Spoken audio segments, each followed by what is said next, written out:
지금 여기 나의 오아시스 이랜드 노진화. 인간의 손끝에서 창조된 메타버스. 스티븐 스필버그 감독의 영화 레디 플레이어 원과 닐 스티븐슨의 소설 스노크래시는 메타버스를 대표하는 세계관을 구사한다. 주인공들은 소외받는 사람들이다. 레디 플레이어 원 주인공 와츠는 후미진 동네의 좁은 집에서 이모와 살고 있다. 고글로 접속한 오아시스 세상은 부와 가난의 경계에서 또 다른 삶의 형태인 곳이다. 소설 스노크래시의 배경은 무정부 시대다. 주인공 히로는 메타버스에서 CIC를 위해 정보를 모으는 조사원으로 살아간다. 고글과 이어폰으로 만들어낸 가상세계는 히로가 비좁은 창고에서 살고 있다는 현실을 잊게 해준다. 메타버스에서 주인공들은 현실보다 더 멋진 모습이다. 와츠는 파티 현장에서 멋진 차와 슈트를 입고 현실에서 느껴보지 못했던 짜릿한 감각을 VR로 체험할 수 있다. 가상세계는 나이와 성별, 종족을 뛰어넘어 현실을 넘나든다. 그곳에서 전혀 다른 사람으로 살 수 있고 현실에 대한 불안, 두려움, 불확실한 환경을 통제할 수 있으며 가능하지 않은 것을 가능하게 한다. 히로의 메타버스는 늘 밤이며 화려하다. 아담한 집 한 채와 사무실, 인공지능 비서인 사서, 데모는 필요한 모든 정보를 공급해 줄 수 있다. 최근 이슈가 되고 있는 로블록스와 제페토 등은 VR, AR 디바이스와 클라우드 OS, 와이파이와 오지를 기반으로 사회적 관계와 놀이, 비즈니스도 가능하다. 게임 디트로이트 비컴 휴먼은 실제 배우를 모션 캡처해 인터랙티브한 세계와 안드로이드 생명체를 구현한다. 1000개의 비선형 스토리텔링 구조는 나의 손끝에서 클릭 한 번으로 원하는 세상을 창조할 수 있다. 디지털 자본주의. 영화와 소설에서 가상세계는 물질적 차원에서 현실보다 더 경쟁적인 자본주의 논리를 따른다. 게임 등수가 높을수록 계급이 높아지고 명예를 얻을 수 있다. 열쇠를 획득할 때마다 전광판의 순위가 바뀐다. 위협도 있다. 레디 플레이어 원 와츠는 오아시스에서 이스터 에그를 차지하기 위해 싸우다가 사랑하는 사람들을 잃는다. 원하는 것을 얻기 위해 죽음은 아무것도 아니다. 신분이 드러나면 현실 공격의 대상이 될 수 있고 가진 것을 전부 잃어야 할 수도 있다.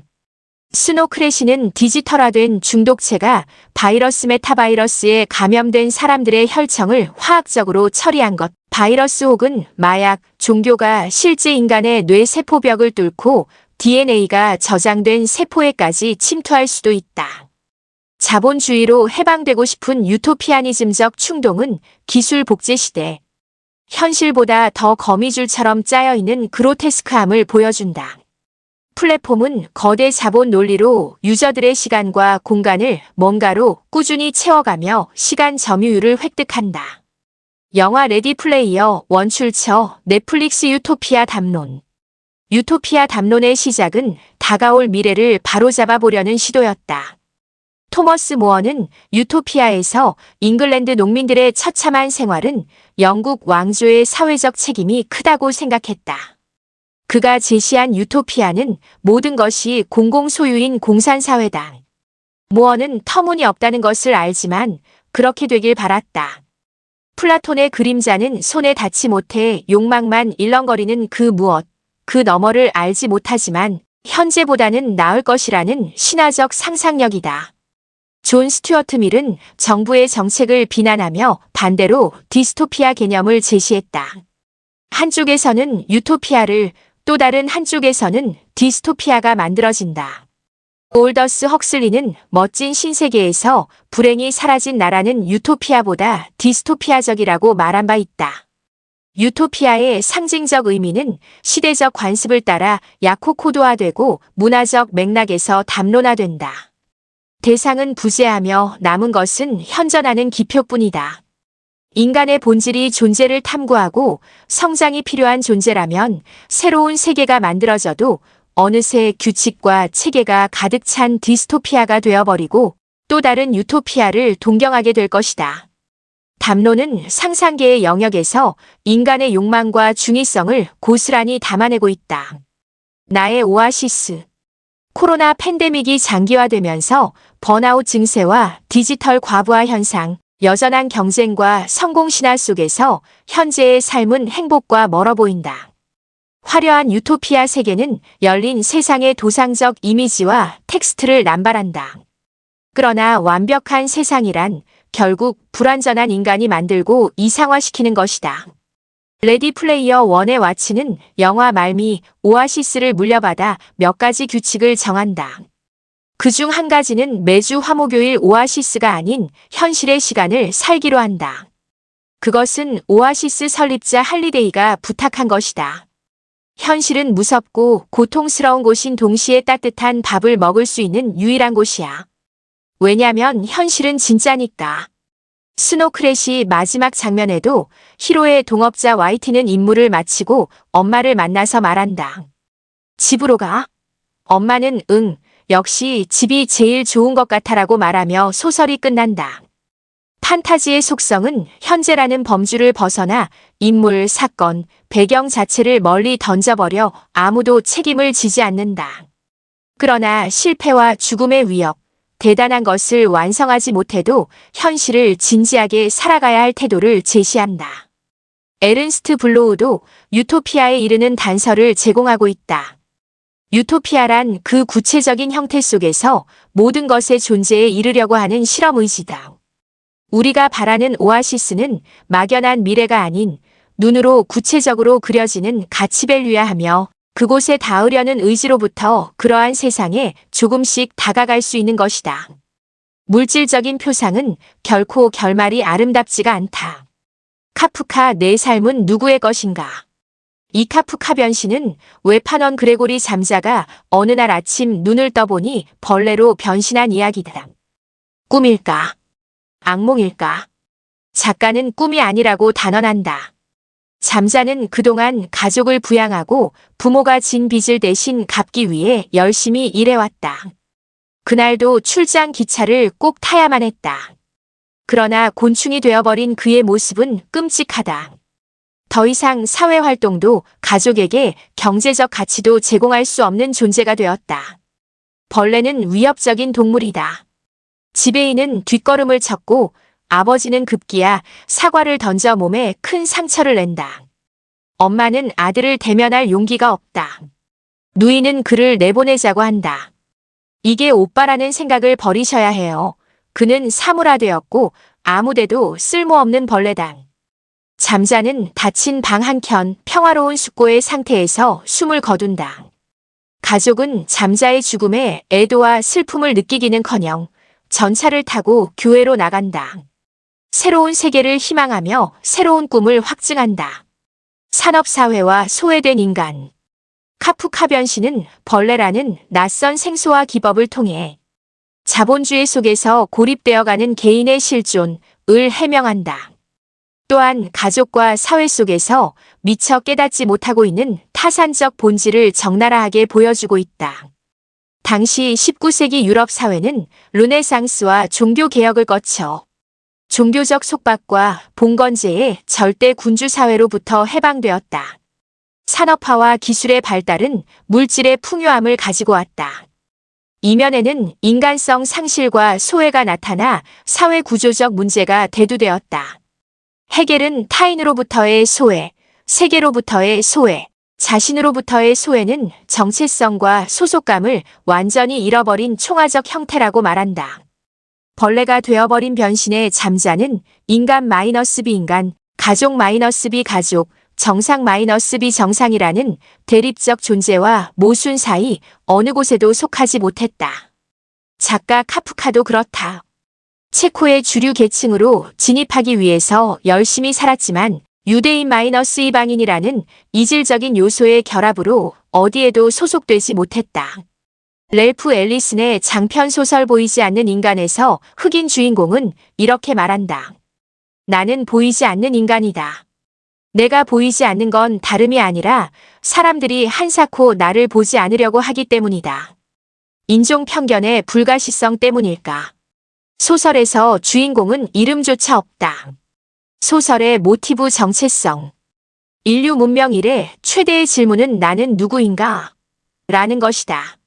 나는 생물학적 시간의 연속성, 소속이라는 공간성에서 존재론적, 인식론적 자아 정체성을 가진다.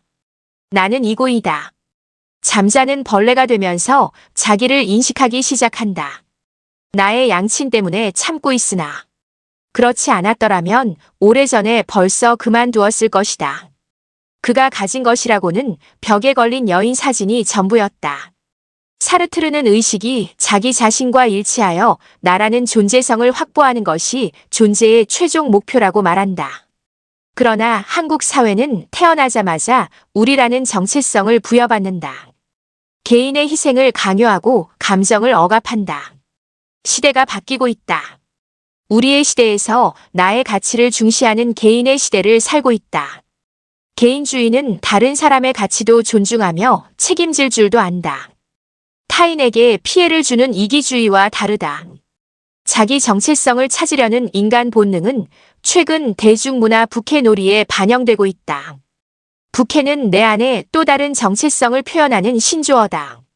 MBC 놀면 뭐하니, CJ 엠넷 부캐 선발대회, TV조선, 부캐 전성시대 등의 프로그램은 새로운 세계관을 구축하고 버추얼 아바타로 활동한다. 직장인들도 자기 만족과 미래의 삶을 고민하며 부캐를 만들어내고 있다. 가상과 현실의 부캐는 맞닿아 있다. 아들러는 인간의 몸은 마음과 더는 분리될 수 없는 전체이자 하나라고 말한다. 가상과 현실, 스마트에 길들여진 정체성에 대한 인식은 다른 모습으로 사는 것 같지만 결국 나는 한 명이다. 죽어야 다시 사는 삶. 잠자의 죽음은 어떤 의미일까? 대부분의 종교에서 죽음은 새로운 생명을 상징한다. 고대인들은 영혼불멸설을 믿었다. 기독교는 부활 신앙이다. 내 안에 내가 죽고 거듭나면 새로운 영으로 태어날 수 있다. 불교는 윤회를 말한다. 윤회는 해탈을 통해 멈출 수 있다. 도교는 혼백을 말한다. 죽음 뒤에는 모든 것이 흩어진다. 유교는 불멸하지 않고 기로 순환된다. 누구도 죽음 이후 시간을 경험해보지 못했다. 죽음은 타자로부터 연옥의 상상과 상징들로 내면화될 뿐이다. 로마의 성당 곳곳에는 성자들의 초상화들이 걸려 있다. 그들은 진리를 터득하기 위해 이전의 삶을 버리고 새 삶을 선택했다. 잠자의 죽음도 타인으로부터 자유, 권위에 억압되지 않겠다는 자기를 향한 열망을 스스로 승화였을지도 모른다. 과거의 내가 죽어야 현재의 내가 새롭게 사는 것이다. 현대를 살아가는 지금도 인간은 물화로 소비된다. 무한한 나를 한 줄 스펙에 담을 수 없다. 미래는 어떨까? 디지털 불멸, 마인드 업로딩과 뇌지도, 일론 머스트 뉴럴링크와 넷플릭스 블랙미러의 칩, 영화 공각 기동대에서 언급되는 전뇌화된 인격은 인간에게 점점 탈인격성을 부여하고 자주적 삶을 가로막는다. 시대를 넘어 정체성 딜레마를 극복하려면 경쟁이 아닌 존재 가치로 자신을 바라봐야 한다. 존재 가치는 나를 어떤 사람이라는 느끼는 확신, 실존을 인식하는 개념이다. 끊임없이 목표와 성공을 추구하는 경쟁 차원을 넘어선다. 내가 어떤 사람으로 살 것인가 하는 것은 내 선택이다. 타자의 믿음으로 만들어진 세계는 내 것이 아니다. 어느 날 MBC 전 앵커 최일구 씨는 종이 하나를 꺼내더니 힘껏 바닥에 내리치고 밟았다. 나는 구겨지고 짓밟혀도 나의 가치는 변하지 않습니다. 10만 원 수표도 마찬가지다. 구겨진다고 해서 돈의 가치를 잃는 것이 아니다. 우리는 특별한 존재 가치와 고유성, 아무도 흉내낼 수 없는 아우라를 가졌다. 내가 가치 있는 사람으로 살기 위해서는 WHY라는 질문에 익숙해져야 한다. 또한 나에 관한 한 부조리의 정당성을 인정하지 않겠다는 결단, 정체성의 실천이 필요하다. 그것은 타인을 위해서이기도 하다. 잠자의 가족은 그가 죽은 후에야 각자 삶을 살기 시작했다. 그때는 맞았지만 지금은 틀린 것들 3. 그림 1813, 오만과 편견, 토마스 에저턴, 화이트홀. 그때는 맞았던 것들. 제인 오스틴 오만과 편견은 18세기 영국 남부 롱본 마을을 배경으로 한다. 베넷가는 아들이 없다. 한정 상속제는 장자가 아니면 상속받지 못하는 제도이다. 따라서 이들의 토지는 친척 콜린에게 유산될 예정이었다. 베넷 부인은 5딸들을 부자에게 출가시키는 것이 인생 최대의 숙제다. 시집을 잘 가는 걸 볼 수 있다면 더 바랄 게 없어요. 메리튼 무도회는 남녀가 만날 기회였다. 남성들은 사교적으로 춤을 권하고 여성들은 선택받기 위해 아름다움을 드러냈다. 춤의 횟수는 곧 관심의 표시였다. 여성들은 선택되기만 하면 결혼이 성사되고 사회적 지위와 신분, 경제적 지원을 받을 수 있었다. 새로 이사온 부자 빅리와 친구 다하시는 관심의 대상이었다. 베넷가 첫째 딸 제인에게 빅리는 2번이나 춤을 청했다. 그러나 둘째 딸 엘리자베스에게 춤을 권하는 남자는 드물었다. 다하시는 남자에게 관심받지 못하는 여성에게 관심이 없다. 고 말한다. 엘리자베스는 다하시가 무례하고 오만한 사람이라고 생각한다. 그 사람이 내 자존심을 건드리지만 않았더라면 그의 오만을 쉽게 용서할 수 있었을 거야. 소설에서 가장 유명한 장면이다. 제인 오스틴은 오만과 편견을 통해 사회 구조적 모순을 지적하고 남녀의 성, 외모, 옷차림, 문화 및 재산 상속 등의 수단으로 여겨졌던 시대의 보편적 가치가 변화되어야 함을 말하고 있다. 사회 보편적 가치. 소설의 첫 문장은 재산께나 있는 독신 남자에게 아내가 꼭 필요하다는 것은 누구나 인정하는 진리다. 로 시작된다. 진리라는 단어는 시대의 보편적 가치를 반영한다.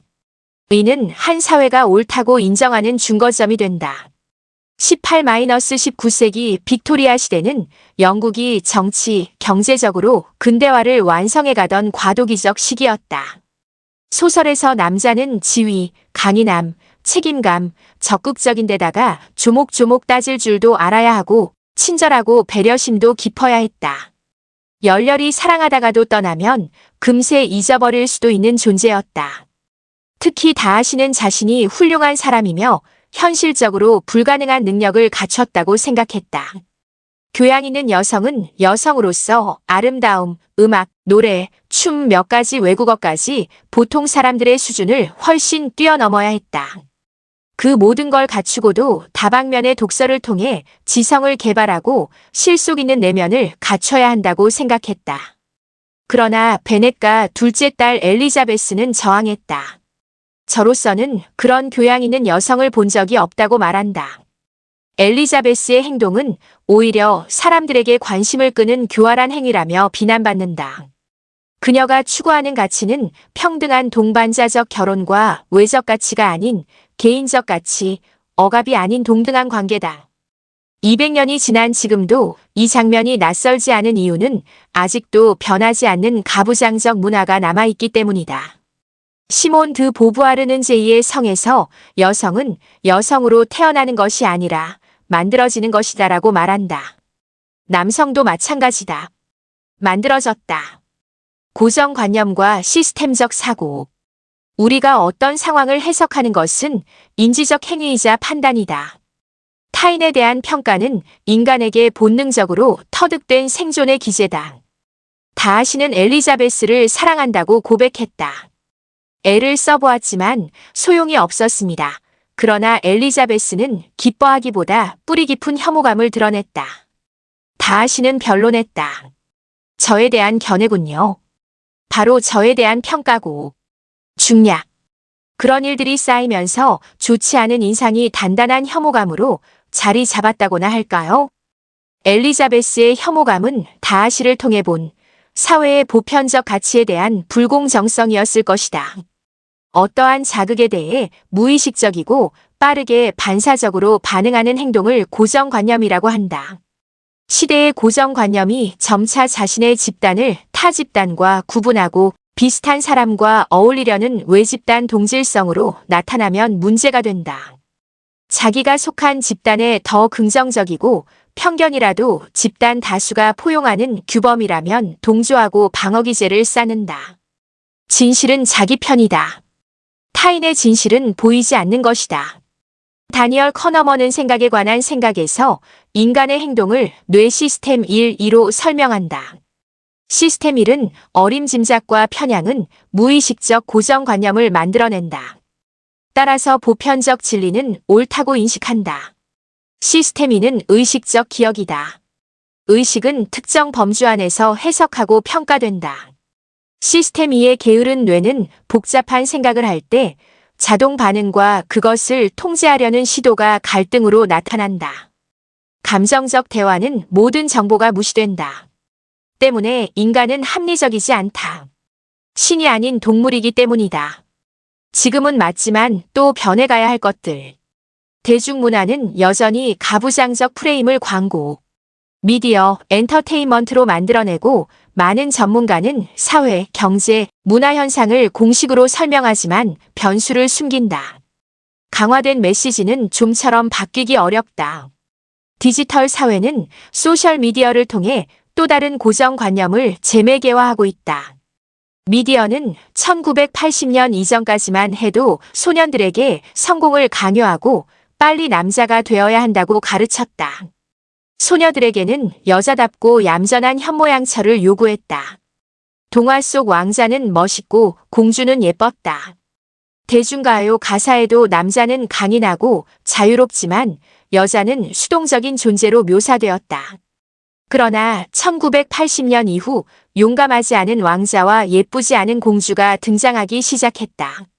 최근 대중가요는 남녀 정체성 넘어 독립된 주체를 노래하고 있다. 할리우드의 영웅은 부드럽고 친근한 이미지로 바뀌고 세상을 구하는 용감한 여성 영웅이 등장하고 있다.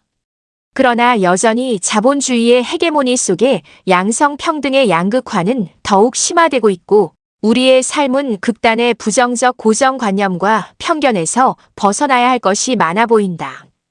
그럼에도 불구하고 우리가 추구해야 할 것은 인간이 인격적 주체로서 기회와 선택이 자유로운 삶을 사는 것이다. 슬라예보 지젝은 자본주의 사회가 만들어 놓은 이데올로기를 벗어야 한다고 말한다. 그렇게 하기 위해서 우리는 바른 역사적 인식, 타인에 대한 공감과 상상력, 객관적인 용기가 필요하다. 시대의 고정관념을 논하고 미래를 걱정하는 담론이 많아지면 다음 세대는 더 나은 세상을 살 수 있을 것이다.